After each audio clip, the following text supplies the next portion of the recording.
Assalamualaikum warahmatullahi wabarakatuh. Saya Lili Pratiwi SPD, CGP Angkatan 7 Kota Binjai.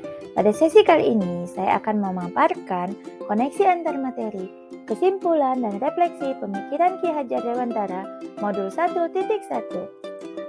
Setelah saya mempelajari Modul 1.1, maka saya mengetahui bahwa dasar pendidikan Ki Hajar Dewantara yaitu pendidikan yang menuntun, kodrat anak yang merdeka, pendidikan yang berpihak berpusat pada anak bukanlah tabula rasa, serta budi pekerti.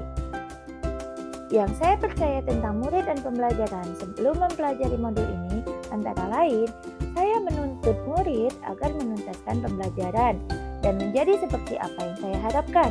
Pendidikan di kelas belum sepenuhnya berpusat pada anak. Saya memberikan materi pembelajaran tanpa memprioritaskan kebutuhan, minat, dan bakat anak. Saya jarang melakukan refleksi pembelajaran yang saya lakukan. Setelah saya mempelajari modul ini, sebagai pendidik, saya sadar bahwa perlu merubah pemikiran saya tentang anak didik saya. Sebagai pendidik, saya harusnya menuntun, bukanlah menuntut anak.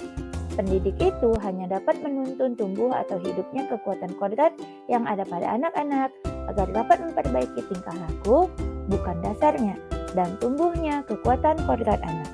Kegiatan pembelajaran yang saya lakukan harusnya lebih memprioritaskan kebutuhan dan minat anak, karena anak bukanlah tabula rasa. Pendidikan harusnya berpihak pada anak. Biarkan anak bergerak sesuai dengan keunikannya masing-masing.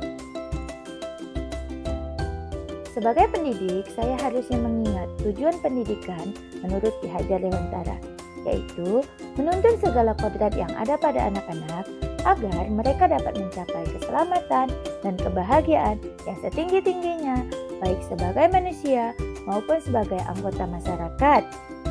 Lalu, kita sebagai seorang pendidik juga beracuan terhadap teologi pendidikan, yaitu ingat sosung tulodo, di depan menjadi teladan, ing madya mangun karso, di tengah membangun motivasi, Tuturi Handayani, di belakang memberi dorongan. Sebagai seorang pendidik, saya merasa butuh memberikan merdeka belajar bagi anak didik saya. Karena manusia merdeka adalah manusia yang hidupnya lahir dan batin tidak tergantung kepada orang lain, akan tetapi bersandar atas kekuatannya sendiri. Bermain adalah salah satu kekuatan kodrat anak. Dengan permainan anak dapat menjadi bagian pembelajaran di sekolah.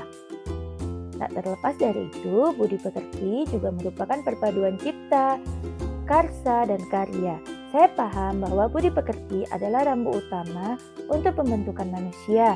Dengan penanaman nilai-nilai luhur terhadap pembentukan budi pekerti atau karakter anak didik, melalui kegiatan pembiasaan dan memerdekakan anak dalam belajar, akan dapat membentuk anak didik yang humanis sesuai dengan profil pelajar Pancasila. Penerapan yang dapat saya lakukan agar kelas saya mencerminkan pemikiran Ki Hajar Dewantara, yaitu menerapkan pembelajaran yang berpihak atau berpusat pada anak.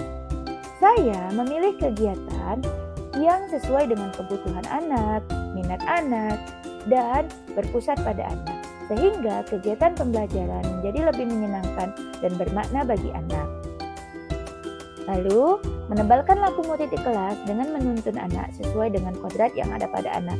Sebagai seorang guru, kita harus membuka diri terhadap perkembangan zaman dan menyesuaikan dengan kondisi lingkungan yang ada di sekitar anak.